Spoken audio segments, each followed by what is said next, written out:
The mission and vision of Project Aware is to empower young people to lead by creating a place where their thoughts, concerns, and solutions are welcomed and heard. And from that place, youth-led action is taken.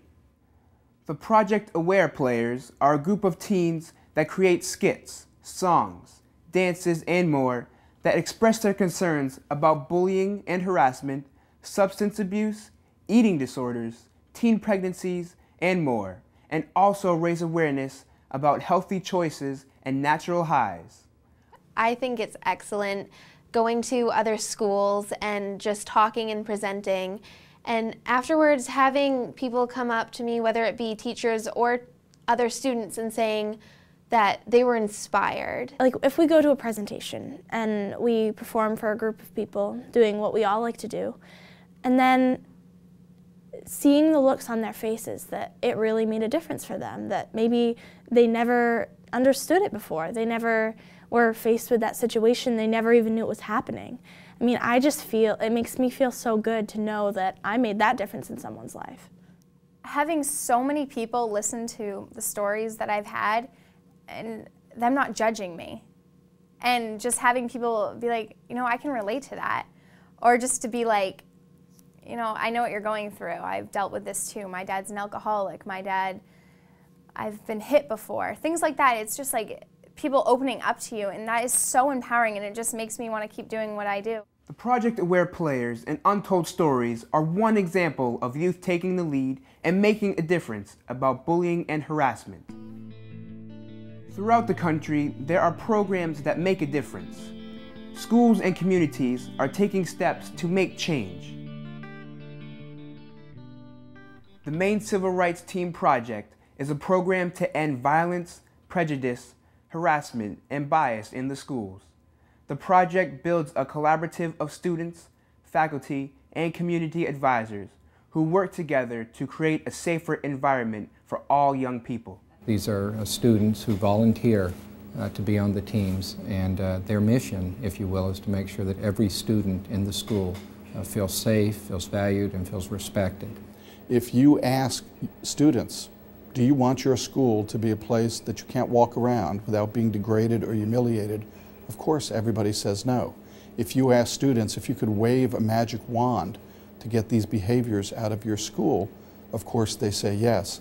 What members of the Civil Rights Team do is say, we're not just going to think about it, we're going to do something about it. We are going to change our schools.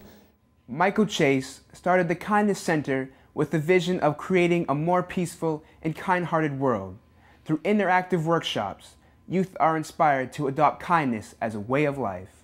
One of the things that we teach at the Kindness Center is a philosophy called living kindness. And rather than thinking of kindness that you do every once in a while, it becomes a lifestyle. So when someone performs an act of kindness, when they receive an act of kindness, and they observe an act of kindness, all three of those people, their serotonin level goes up. It's a natural high. You just feel good when you do it.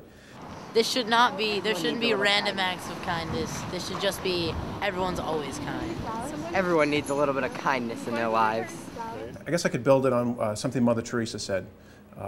Years ago, she was asked if she would march against the war in Vietnam. And she said, no, I won't march against the war in Vietnam. But if you have a march for peace, I will be there. And so we've kind of taken that same approach and being for what we want. And we want kids to be kind and compassionate and more considerate of each other instead of being against bullying. People are so wrapped up in their own lives, I guess, and like we don't always have the time to just get out there and do random acts of kindness and just be nice to other people. Challenge Day provides youth and their communities with experiential programs that demonstrate the possibility of love and connection through the celebration of diversity, truth, and full expression. This program asks young people and adults to create a world where everyone made a commitment to do these three things: accept themselves completely for who they are, just the way they are, look through the eyes of acceptance, love, and respect, and live their lives in service by being the change. We go in thinking, you know, this is kind of silly, why are we here? And then we come out just feeling like this huge weight has been just physically lifted off of our shoulders. It's really a proven program where they spend a full day with young people, up to 100 young people, and about 20 to 25 adults who are from that community and help facilitate the day. There's always a male and female team leader from Challenge Day, and they work in tandem, and they kind of bring the young people through a very well designed process throughout the day, which kind of blends in fun with more serious times. And over the course of the day, what I've seen, and I've been a part of over 10 Challenge Days, is that the kids slowly open up and they become more aware of the people that they see every day.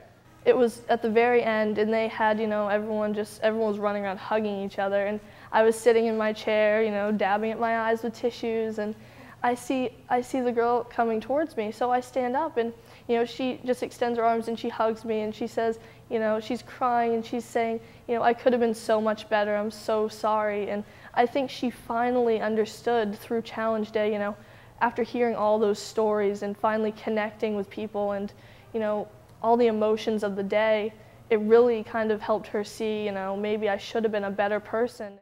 Imagine that each and every one of us, including the young people in our schools, is offered the respect that every human being deserves.